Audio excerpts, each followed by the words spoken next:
전 세계가 중국 산샤댐을 주목하고 있습니다. 붕괴가 된다면 엄청난 인명피해는 물론이고 상해까지 피해를 입게 될 것이고 세계 경제에까지 악영향을 줄 것이기 때문입니다. 그런데 산샤댐의 붕괴는 이미 예언되고 예측되었다는 정보가 계속 보도되고 있습니다. 폭우 때문이 아니더라도 결국 산샤댐 스스로 붕괴하게 된다는 거죠. 오늘자 산케이신문에서는 중국 중남부가 기록적인 폭우로 이미 2천만 명이 피해를 입었으며 세계 최대 규모의 산샤댐이 이미 저수 능력을 넘어서 붕괴 위험에 있다고 보도했습니다.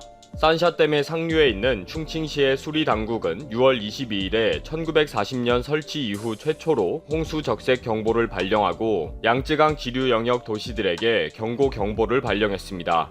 이미 산샤댐의 수위가 홍수 방지 제한 수위를 2m 초과해서 147m에 달한 것으로 보도가 되면서 유입 수량이 저수 능력을 초과한 것이 아닌가 하는 우려가 깊어지고 있다고 했습니다. 해외에서는 산샤댐 주변의 강우량과 바람의 방향을 예의주시하고 있습니다. 그리고 전세계 지진 관측 기관들은 산샤댐이 만약에 붕괴가 되면 지진파로 즉시 확인이 가능할 것으로 보고 있습니다. 중국 정부가 아무리 상황을 숨겨도 이 정도의 파괴력이기 때문에 얼마 지나지 않아서 산샤댐 붕괴를 공식화할 것으로 보고 있습니다.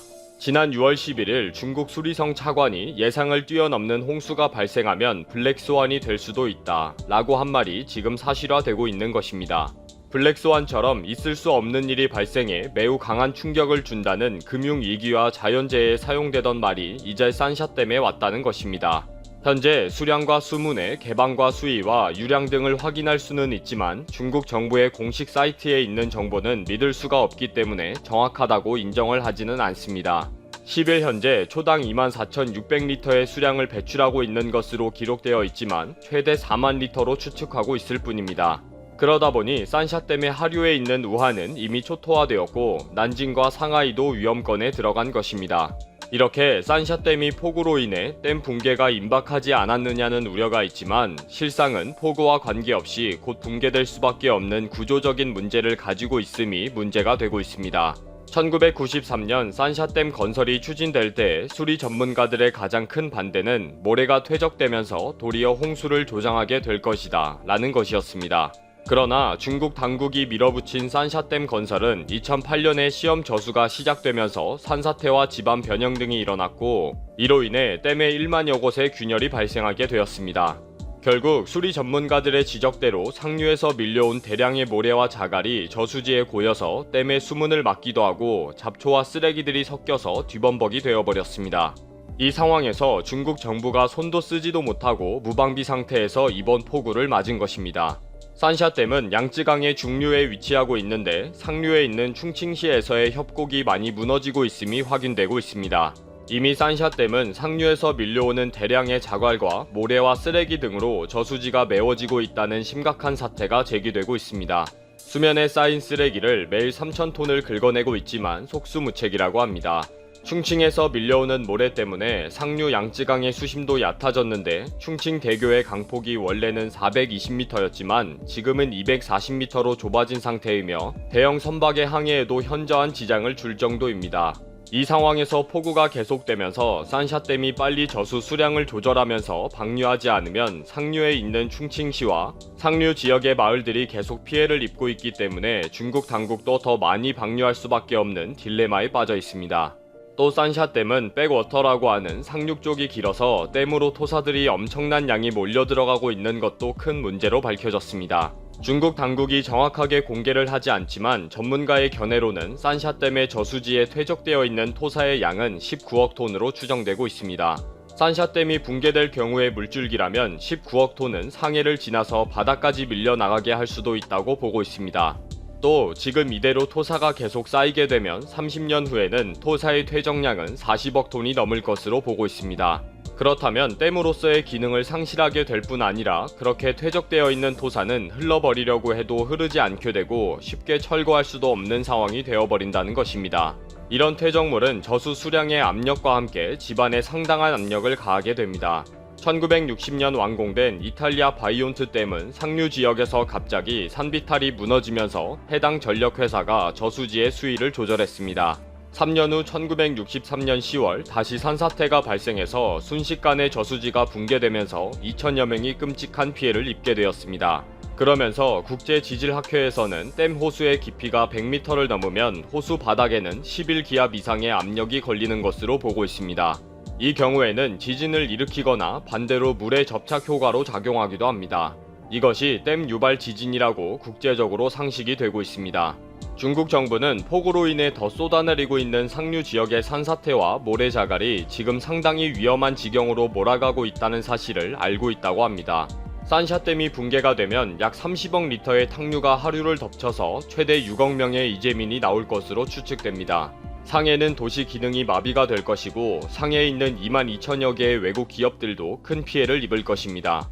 결국 세계 최대의 댐은 중국을 위험에 빠지게 할 시설이 되어버렸습니다. 중국 당국은 산샤댐을 건설할 때 1만 년을 견디는 댐이라고 자랑했으나 곧 1000년을 견디는 댐이라고 하다가 이제는 100년을 견디는 댐으로 슬쩍 바꿨습니다. 수리 전문가들의 조언을 무시하고 정치적으로 밀어붙인 그 결과는 정말 위험한 일이 되어버렸습니다. 인류 역사상 최악의 인명피해와 재산 손실을 준 2차 세계대전. 미국보다 더 앞서며 세계 최강으로 자리했던 유럽의 피해가 가장 심각했는데요. 영국은 6년간의 전쟁으로 국가 재산의 4분의 1을 날렸고 소련은 4천만 명이 사망하고 자원의 4분의 1이 증발해버렸습니다. 2차 세계대전의 주범인 독일은 영토 4분의 1을 연합군에 빼앗겼고 1000만 명에 달하는 독일인들이 이 지역에서 추방당했을 뿐만 아니라 영국, 프랑스, 소련 등의 천문학적인 배상금을 지급하자 독일의 생활 수준은 1930년대로 추락했습니다. 유럽 전 지역이 더 이상 손을 쓸 수 없을 정도로 망가져버렸죠. 산업시설과 인프라는 물론이고 유럽 경제 상황은 스스로 재건이 불가능해졌습니다. 그런데 이때 유럽에 손을 내민 국가가 바로 미국인데요. 이것이 바로 그 유명한 마셜 플랜입니다. 당시 미국은 날씨가 어떻다 하더라도 우리는 반드시 함께 움직인다 라고 선전하며 미국이 유럽에 제시한 마셜 플랜의 중요성을 알렸는데요. 망가진 유럽을 다시 살리고 하나로 뭉쳐 공산주의의 확산을 막자라는 것이 마셜 플랜의 핵심 목적이었습니다. 마셜 플랜을 통해 미국은 유럽의 천문학적인 금액을 지원하게 되는데 영국은 4조 원, 프랑스 2조 8천억 원, 독일 1조 7천억 원, 이탈리아 1조 4천억 원씩을 뿌렸죠. 당시 한국의 연간 GDP가 477억 원에 불과했던 것을 고려한다면 상상을 초월하는 규모였습니다. 그리고 이 마셜 플랜의 지원으로 생겨난 것이 바로 유럽경제협력기구 OEC이고 1961년 미국과 캐나다까지 합쳐지면서 우리가 잘 알고 있는 OECD가 탄생했습니다. 경제협력개발기구 OECD는 현재 한국을 포함해 미국, 영국, 이스라엘, 프랑스, 독일 등 세계 37개의 핵심 국가들이 모두 가입해 있는 국제기구로 IMF, WTO, 세계은행 등과 어깨를 나란히 하며 막강한 영향력을 가지고 있습니다. 모든 선진국이 가입한 만큼 범세계적인 문제들을 주도적으로 다루며 엄청난 존재감을 나타내고 있죠. 현재 OECD의 사무총장은 2006년 선출돼 무려 15년 가까이 자리를 지켜온 멕시코 출신의 앙헬 구리아입니다. 3번이나 연속으로 당선된 구리아 사무총장은 최근 성명을 통해서 나는 14년간 OECD를 이끌어오면서 회원국들을 위해 봉사해왔다. 더 이상은 임기를 연장하지 않겠다 라고 전했습니다.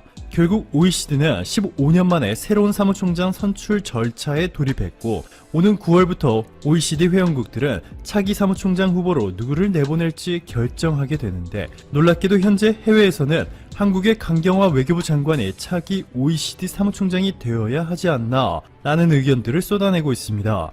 유럽의 한 매체는 최근 국제기구 수장의 여성의 두각을 나타내고 있다. 한국의 강경화 장관은 영어도 능통하다. 한국의 외교부 장관으로 현재 3년 넘게 재임하고 있는 강경화 장관이 차기 OECD 사무총장으로 고려될 수 있을 것이다 전했고 또 다른 외신은 강경화 장관이 유엔에서 근무했던 국제기구 경험이 큰 장점 이라 보도했습니다. 강경화 장관은 유엔 인권 최고 대표 사무소에 부고 등판 무관을 시작으로 무려 16년 동안 유엔에서 근무한 화려한 경력을 가졌는데요. 유엔 인도주의 업무조정국에서 사무차장부를 맡았을 뿐만 아니라 유엔 사무총장 안토니오 구테레스의 인수팀장까지 맡아 구테레스 사무총장의 정책특보로도 활동했습니다. 강경화 장관은 당시 반기문 사무총장의 퇴임과 함께 한국으로 돌아가려 했지만 안토니오 구테레스 당시 유엔 사무총장의 특별 요청으로 유엔 인수위원장을 맡게 됐죠. 강경화 장관의 능력을 상당히 높이 산 것인데요.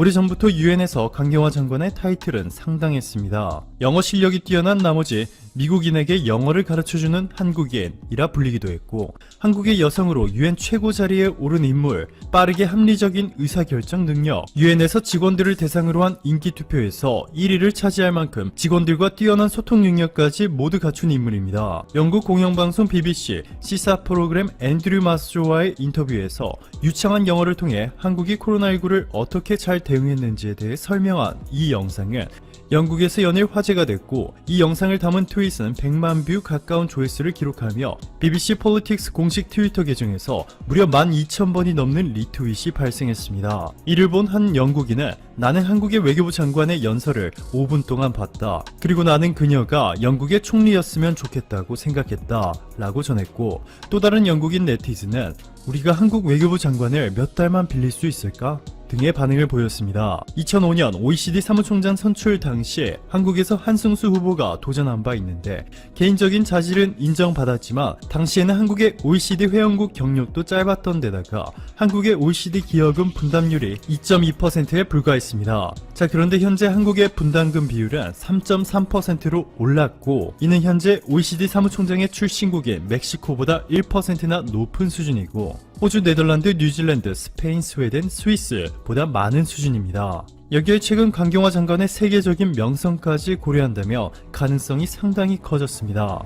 이렇게 전 세계로부터 극찬을 받고 있는 강경화 장관이 사무총장으로 최종 선출될 경우 OECD 설립 이후 역사상 최초의 동양인 사무총장이라는 타이틀을 거머쥐게 될 것입니다.